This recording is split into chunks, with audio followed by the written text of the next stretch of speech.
नमस्कार। सभ्य कहानियाँ चैनल में आपका स्वागत है। बुद्धिमान लोग कबूतर की 5 बातें अपनी बेटियों को जरूर बताते हैं। हमारा आज का प्रसंग, आज की यह कहानी बहुत ही ज्ञानवर्धक है। आज भी जब लड़की का जन्म होता है तो अधिकतर घरों में मायूसी आ जाती है और दोस्तों, ये और कुछ नहीं बल्कि हम मनुष्यों की अज्ञानता है। दोस्तों, शास्त्रों में ऐसे बताया गया है कि जिस घर में पुत्री जन्म लेती है वो घर बहुत भाग्यशाली होता है। बेटियों के जन्म के लिए उन्हीं घरों को चुना जाता है जो बेटियों का भार सहन कर सके, क्योंकि तीनों लोकों में स्त्री अर्थात बेटियां ही ऐसी होती हैं जिसका भार हर कोई सहन नहीं कर सकता। लड़की का जन्म हर किसी के घर में नहीं होता, बल्कि उसी के घर में होता है जो भाग्यशाली होते हैं और जिसने अपने पुण्य कर्म अर्जित किए होते हैं। जिस घर में बेटी का जन्म होता है उस घर के संकट अपने आप कट जाते हैं। बेटी के आंगन में घूमने से माँ लक्ष्मी का वास बढ़ता है। इस कहानी से आप जानेंगे कि जिस घर में बेटियां होती हैं, वह अपनी बेटियों की परवरिश कैसे करते हैं और उनके द्वारा की गई परवरिश का उनकी बेटियों के जीवन पर कैसा प्रभाव पड़ता है। लेकिन जो लोग अपनी पुत्री को या अपनी बेटियों को बहुत ज्यादा खुली छूट देते हैं, बहुत ज्यादा लाड प्यार करते हैं और उनके कुछ गलत करने पर उनको रोकते टोकते नहीं, उनको सही गलत के बारे में नहीं समझाते, तो कई बार उनकी पुत्रियां बिगड़ जाती हैं। हमारी आज की कहानी इसी बारे में है। आज की इस प्यारी सी कहानी के अनुसार प्राचीन काल में एक नगर में एक कबूतर और कबूतरी रहते थे। सर्दियों का समय था, कड़ाके की ठंड पड़ रही थी। एक रात के समय कबूतर कबूतरी बैठे हुए थे। तब कबूतरी ने कबूतर से कहा कि आज सर्दी बहुत पड़ रही है, आज की रात निकालने के लिए ऐसा क्या किया जाए कि हमारी रात निकल जाए। कबूतरी कहती है कि कोई ऐसी बात या कोई ऐसी कहानी सुनाओ जिससे हमारी रात आराम से कट जाए। कबूतर उस कबूतरी की बात सुनने के बाद एक कहानी सुनाना शुरू करता है और कबूतरी से कहता है कि तुम इस कहानी को ध्यान से सुनो। आज मैं तुम्हें बहुत ही ज्ञानवर्धक और प्रेरणादायक कहानी सुनाने जा रहा हूँ। ये कहानी एक सेठ और उनकी पुत्री की है। इस कहानी के अंत में मैं तुम्हें ऐसी 5 बातें बताऊंगा जो कि हर माता पिता को अपने जीवन में याद रखनी चाहिए और हर पिता को अपनी पुत्रियों को या बेटियों को इन 5 बातों की शिक्षा जरूर देनी चाहिए। कबूतर कहता है कि एक नगर में एक सेठ रहता था। सेठ के घर में एक पुत्री ने जन्म लिया। जब उनके घर में पुत्री ने जन्म लिया तो उनके घर में हंसी खुशी का माहौल था, सब बहुत खुश थे। सेठ अपनी पुत्री से बहुत लाड प्यार करता था। वह इतना ज्यादा प्यार करता था कि जिसकी कोई सीमा नहीं थी। पुत्री को किसी भी चीज के लिए कहने की जरूरत नहीं पड़ती थी। उसके मांगने से पहले ही वह सेठ उसके लिए वह चीज लाकर दे देता था। वह हर इच्छा का ध्यान रखता था। सेठ के लाड प्यार ने उसकी पुत्री को इतना ज्यादा बिगाड़ दिया था कि वह किसी की कोई बात नहीं सुनती थी।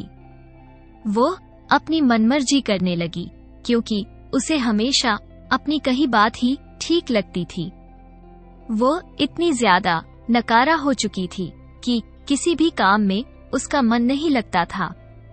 रोज सुबह वह अपने बिस्तर से बहुत ही लेट उठती थी। अगर घर परिवार वाले कुछ कहते तो वो उन्हें तरह तरह की कई बातें सुना देती थी। दिन भर जवान लड़कों के साथ ही इधर उधर घूमा करती थी। रात को काफी देर से घर आया करती थी। वह इतनी ज्यादा नकारा हो चुकी थी कि बयान करना भी मुश्किल हो जाता है, बताना भी मुश्किल हो जाता है। सेठानी अपने पति से कहती है कि आपने इस लड़की को बहुत ज्यादा बिगाड़ दिया है, लेकिन सेठ अपनी पत्नी को ये कहकर चुप करवा देता है कि अभी वो बच्ची है, बड़ी होकर सुधर जाएगी। दोस्तों, अपनी बेटियों से प्यार करना चाहिए, अपने बच्चों का ख्याल रखना चाहिए, उनकी हर जरूरत भी पूरी करनी चाहिए, लेकिन ये सब इतना ज्यादा नहीं होना चाहिए कि उसका जीवन ही बर्बाद हो जाए। दोस्तों, वह सेठ अपनी पुत्री के प्यार में इतना अंधा हो चुका था कि उसे अपनी पुत्री की कमियां दिखाई ही नहीं देती थी। उसको सिर्फ अपनी पुत्री ही दिखाई देती थी। वो ये भी भूल गया था कि एक दिन उसकी पुत्री को शादी करके दूसरे घर में जाना है। दोस्तों, जो बहन और बेटी होती है वह कभी भी हमेशा के लिए अपने पिता के घर नहीं रहती।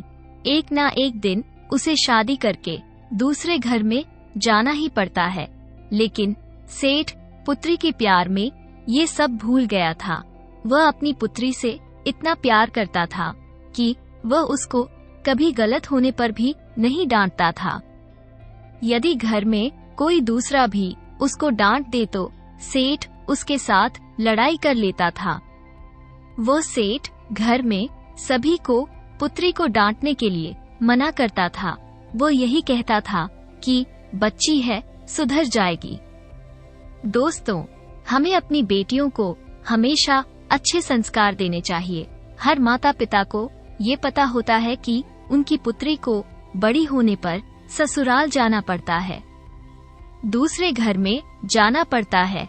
पुत्री की हर गलती को माता पिता सहन कर सकते हैं, लेकिन ससुराल वाले कभी सहन नहीं करते हैं। इसलिए अपनी पुत्री को अच्छे संस्कार दो। कबूतर की इस कहानी को कबूतरी बड़े ध्यान से सुन रही थी। इसके बाद कबूतर कहता है कि अब सेठ की बच्ची बड़ी हो चुकी थी, जवान हो चुकी थी, और अब उसको दिन ब दिन एक ही चिंता सताए जा रही थी कि कोई अच्छा सा वर ढूंढकर उसकी शादी करवाऊं। जिस घर में लड़कियां जन्म लेती हैं, हर माँ बाप का ये सपना होता है कि वह अपनी पुत्री के लिए अच्छा सा वर ढूंढकर उनकी शादी करें। ये सपना हर माता पिता का होता है कि वह अपनी पुत्री की अच्छे घर में शादी करें, उनकी पुत्री का घर अच्छे से बस जाए, ताकि वह जीवन भर सुख से रह सके। सेठ भी बेटी के विवाह की चिंता को लेकर बहुत दुखी रहने लगा। सेठ अपनी पुत्री के लिए अच्छे अच्छे रिश्तों की तलाश करता। उसे अपनी बेटी के लिए एक अच्छा रिश्ता मिल जाता है और वह सेठ उस लड़के से अपनी बेटी की शादी बड़ी धूमधाम से कर देता है। वह सेठ अच्छे अच्छे उपहार, धन दहेज देकर अपनी पुत्री को विदा करता है। जब उसकी पुत्री ससुराल में जाती है तो कुछ दिन बाद ही अपने पिता को फोन कर देती है और पिता से कहती है कि पिताजी, आप इसी समय मुझे लेने के लिए आ जाइए। आपने मुझे कैसे नर्क में डाल दिया है, मैं इस नर्क में एक क्षण भी नहीं रहना चाहती। अपनी पुत्री की बात सुनने के बाद वो सेठ बहुत दुखी होता है। वो बहुत परेशान हो जाता है। वो सोचने लगता है कि रिश्ता तो मैंने बहुत अच्छा ढूंढा था, उसके ससुराल वाले बहुत ही अच्छे लोग थे, लेकिन पुत्री कह रही है कि मुझे नर्क में डाल दिया है।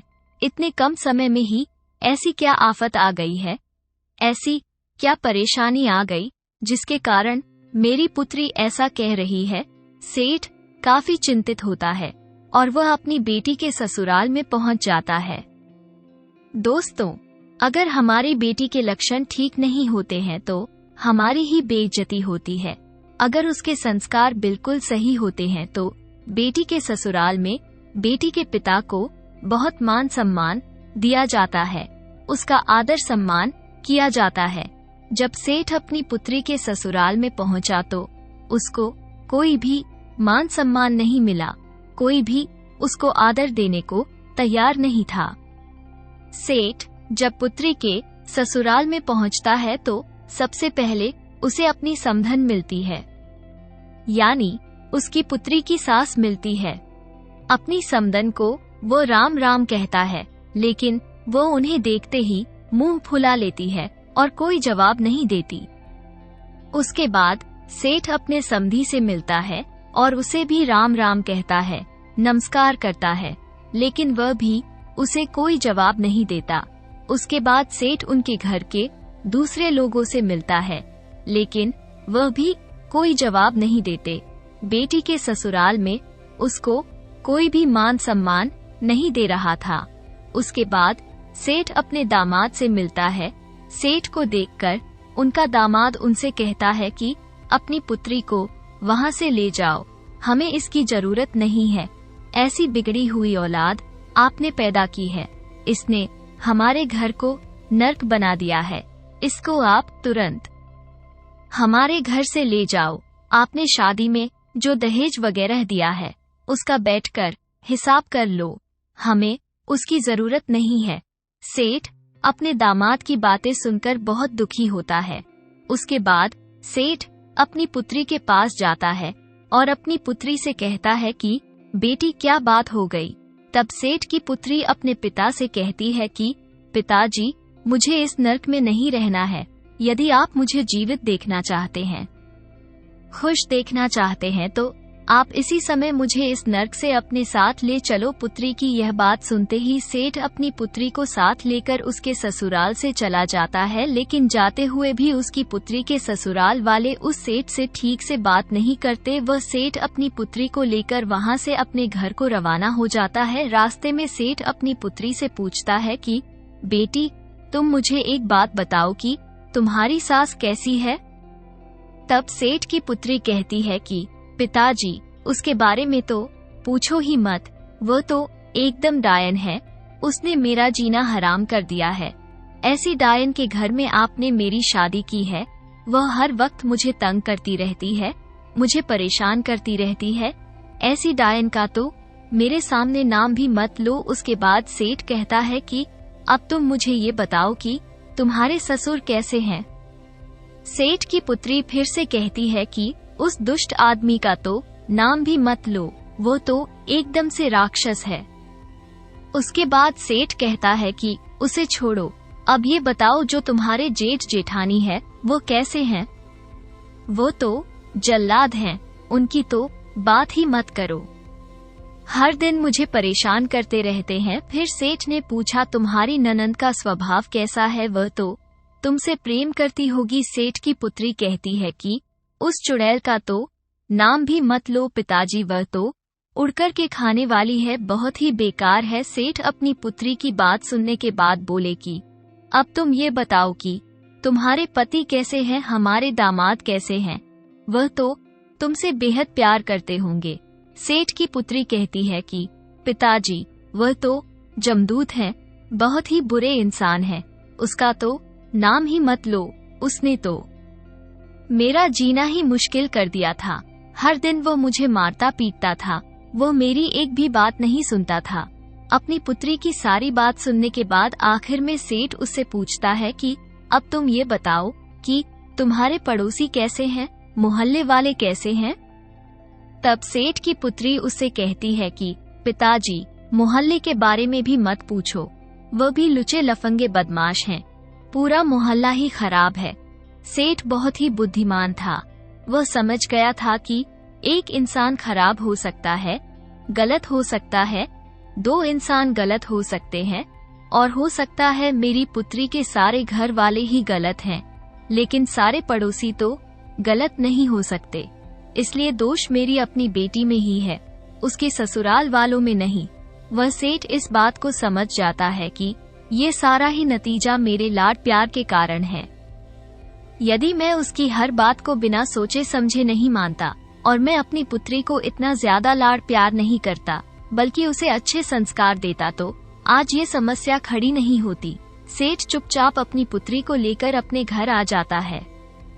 जब सेठ की पुत्री घर पहुंचती है तो उसे देखकर उसकी भाभी भी मुंह फुला लेती है। सेठ की पुत्री उन्हें देखकर सोचने लगती है कि मेरी भाभीयों ने ऐसा मुंह क्यों बना रखा है। वह पहले तो हर रोज मुझसे बहुत प्रेम किया करती थी, मुझसे बहुत मीठी मीठी बातें किया करती थी, मगर मुझे देखकर अपना मुंह फुला रही हैं। तब वह उनसे जाकर पूछती है कि ऐसी क्या बात है, आपने मुझे देखकर अपना मुंह क्यों फुला लिया? तब वह कहती है कि मुंह नहीं फुलाए तो क्या करें, तुम्हारी शादी करके तुम्हें ससुराल भेजा था, लेकिन तुम फिर से हमारी छाती पर मूंग दलने के लिए आ गई हो, इसलिए आज के बाद तुम हमसे बात मत करना। ऐसा कहकर उसकी भाभी उसे फटकार देती है। भाभी की इतनी बात सुनने के बाद उसके साथ कोई बात नहीं करता। उसके पिता के सिवा उसके पिता ही उससे बात करते। सबसे वह धीरे धीरे बहुत दुखी हो जाती है। धीरे धीरे उसकी समझ में आने लगता है, उसकी आंखें खुलने लगती हैं। काफी समय हो जाने के बाद भी उससे कोई बात नहीं करता। जब भी वो घर से बाहर जाती तो उसकी सहेलियां उससे यही पूछती कि तुम अकेली कैसे आ गई हो, जीजा जी कहाँ हैं? कोई पड़ोसी मिलता तो वो भी इसी बात को पूछता कि तुम अकेली कैसे आ गई हो, तुम्हारे पति कहाँ हैं? सबसे ऐसे ताने सुनकर वो बहुत दुखी रहने लगी। मंदिर जाती तो मंदिर में भी लोग इसी बात को पूछते। सभी मोहल्ले वाले भी यही बात करते कि सेठ की पुत्री अकेली आ गई है, नई नई शादी की थी, हो सकता है इनका तलाक होने वाला हो। पुत्री के साथ साथ सेठ को भी हर बार अपने दोस्तों में, मोहल्ले वालों में यही बात सुनने को मिलती, यही ताने सुनने को मिलते। ताने सुनते सुनते सेठ की पुत्री को समझ में आने लगा था कि इसमें मेरी ही गलती है, मेरी ही गलती के कारण आज मेरे पिता का सिर भी झुक गया है। फिर भी वो अपने ससुराल में जाने के लिए तैयार नहीं थी। अपने पिता से फिर भी यही कहती कि पिताजी, इससे अच्छा तो यही होता कि मैं कुंवारी रह जाती, यदि आप मेरी शादी नहीं करते तो बहुत अच्छा होता। काफी समय बीत जाने के बाद एक दिन सेठ अपनी पुत्री के कमरे में जाता है। सेठ कमरे में जाकर अपनी पुत्री को देखता है तो वो उसे बहुत ही चिंतित और परेशान दिखाई देती है। सेठ उसे दुखी देखकर पूछता है कि बेटी, आज तुम मुझे बहुत दुखी दिखाई दे रही हो। तब सेठ की पुत्री ने कहा कि हाँ पिताजी, मैं बहुत दुखी हूँ। यदि आपने मेरी शादी नहीं की होती तो मैं बहुत सुखी होती, लेकिन मेरी शादी करवाकर आपने मुझे दुखों के सागर में धकेल दिया है। अब मैं क्या करूं? मेरे ससुराल वाले सभी बहुत बुरे हैं, वह घर नरक के समान है, वहां जाऊं तो कैसे जाऊं? और मेरे जो मायके वाले हैं उनमें से कोई भी मेरे साथ बात नहीं करता। आपके सिवा इस घर में भी सभी मुझसे नफरत करने लग पड़े हैं। अब आप ही बताओ कि मैं करूं तो क्या करूं? तब सेठ अपनी बेटी से कहता है कि बेटी, हमारे नगर में एक बहुत ही पहुंचे हुए संत महात्मा आए हैं। तुम्हारी समस्या को लेकर मैं उनके पास गया था तो उन्होंने मुझे इस समस्या का एक उपाय बताया है। यदि तुम इस उपाय को करती हो तो कुछ ही समय में तुम्हारे ससुराल वाले तुम्हारी मुट्ठी में होंगे और वह सभी तुम्हारे इशारे पर नाचेंगे। पिता की इतनी बात सुनकर वो लड़की बहुत खुश हो जाती है और वह कहती है कि पिताजी, वो उपाय मुझे जल्दी से बताइए, मैं उस उपाय को जरूर करूंगी। तब सेठ अपनी पुत्री को वो उपाय बताता है कि तुम्हें 6 महीने तक एक मंत्र का जाप करते हुए साधना करनी है। यदि तुम इस उपाय को ध्यान लगाकर करती हो, मन लगाकर करती हो तो 6 महीने में ही तुम्हारे सारे ससुराल वाले तुम्हारी मुट्ठी में होंगे और वह तुम्हारे इशारे पर नाचेंगे। जैसा तुम कहोगी वैसा ही होगा, जैसा तुम चाहोगी वैसा ही करेंगे। तुम उस घर की मालकिन बनकर रहोगी, तुम उस घर में रानी बनकर रहोगी। उसके बाद पुत्री सेठ से कहती है कि पिताजी, ये तंत्र मंत्र वाला काम मुझसे नहीं होता, कोई सरल और सीधा रास्ता मुझे बताइए। उसके बाद सेठ फिर कहता है, ठीक है बेटी, यदि तुम मंत्र का जाप नहीं कर सकती तो मंत्र का जाप तुम्हारे लिए मैं करूँगा, तुम सिर्फ साधना कर लेना। तब पुत्री पूछती है कि साधना कैसे की जाती है? सेठ अपनी बेटी से कहता है कि तुम्हें 6 महीने तक मौन रहना है। ससुराल में तुमसे कोई भी कुछ भी कहे, तुमने बिल्कुल भी जवाब नहीं देना है। हर इंसान की बात को सुनना है और बड़ों के पैर छूना है, यही साधना होती है। पिता की बात सुनकर पुत्री कहती है कि मात्र 6 महीने में हो जाएगा ना, इससे ज्यादा ये सब मुझसे नहीं हो पाएगा। सेठ उससे कहता है कि हाँ, बिल्कुल 6 महीने में हो जाएगा। उसके बाद सेठ फिर से अपनी पुत्री को लेकर उसके ससुराल जाता है। जैसे ही सेठ पुत्री के ससुराल में पहुंचता है, तब सामने उसे अपनी लड़की की सास बैठी हुई नजर आती है। वह उसे गुस्से में कहती है कि जब तुम पहले आए थे तभी मना कर दिया था कि तुम्हारी पुत्री की हमें जरूरत नहीं है, इसे यहाँ से वापस ले जाओ। ऐसी बिगड़ी हुई औलाद आपने पैदा की है, इसकी हमें बिल्कुल भी जरूरत नहीं है। अपनी सास की ऐसी बातें सुनकर सेठ की लड़की बहुत गुस्सा करती है, लेकिन सेठ अपनी बेटी को इशारे में कहता है कि तुम्हें साधना करनी है, अपनी साधना का ध्यान रखो। 6 महीने तक तुम्हें मौन रहना है, जो भी तुमसे कुछ कहे उसकी आज्ञा का पालन करना है, लेकिन फिर भी कहते हैं ना कि। पुत्री के पिता को हमेशा सिर झुकाकर रहना पड़ता है, इसलिए वो सिर झुकाकर उसकी सास की सारी बात को सुनता है और उनसे कहता है कि गलती हर इंसान से होती है, इससे भी गलती हुई है, इसलिए गलती सुधारने के लिए इसे एक मौका जरूर दिया जाए। अब जे सुधर गई है, अब फिर से ऐसा कुछ नहीं करेगी। काफी देर तक विनती करने के बाद उस लड़की की सास मान जाती है और कहती है कि यदि यह वाकई सुधर गई है तो 6 महीने तक इसके आदर भाव देखूंगी, उसके बाद इसको वापस भेज दूंगी और इसे हम जिंदगी में दोबारा कभी नहीं अपनाएंगे। सेठ सिर झुकाकर स्वीकार करता है कि ठीक है, आप 6 महीने तक इसे अपने घर में रखिए। ये बिल्कुल शांत स्वभाव की हो गई है, बिल्कुल सुधर गई है। इसके बाद वह अपनी पुत्री को उसके ससुराल में छोड़कर आ जाता है। सेठ की पुत्री अपने ससुराल में रहने लग जाती है और जाकर अपने सास के पैर छूती है। उसे देखकर उसकी सास बहुत आश्चर्यचकित होती है कि कुछ दिन पहले तो ये सब पर बहुत गुस्सा करती थी, किसी की एक नहीं सुनती थी, हम पर हुक्म चलाती थी, बैठी बैठी खाती थी, लेकिन आज यह मेरे पांव कैसे पड़ रही है। वो उसे देखकर बहुत हैरान हो जाती है। सेठ की पुत्री कहती है कि माँ जी, मुझे आशीर्वाद दीजिए, आपका आशीर्वाद मेरे लिए बहुत महत्वपूर्ण है। यदि आप आशीर्वाद देंगी तो मेरी साधना सफल हो जाएगी। फिर उसकी सास उसको आशीर्वाद देती है कि खुश रहो, और वह उस घर में रहने लगी। एक दिन की बात है कि अपने ससुर के लिए वह चाय बनाकर ले जा रही थी। ससुर को वह जैसे ही चाय पकड़ाने लगी, तब चाय का कप उसके हाथ से छूट जाता है और नीचे गिरकर टूट जाता है। तभी उसका ससुर उस पर बहुत भड़क जाता है, उसको गालियां निकालने लगता है, कहता है कि हमारे घर से निकल जाओ, तुम जैसी बिगड़ी औलाद की हमारे घर को जरूरत नहीं है, तुम कुलक्षणी हो।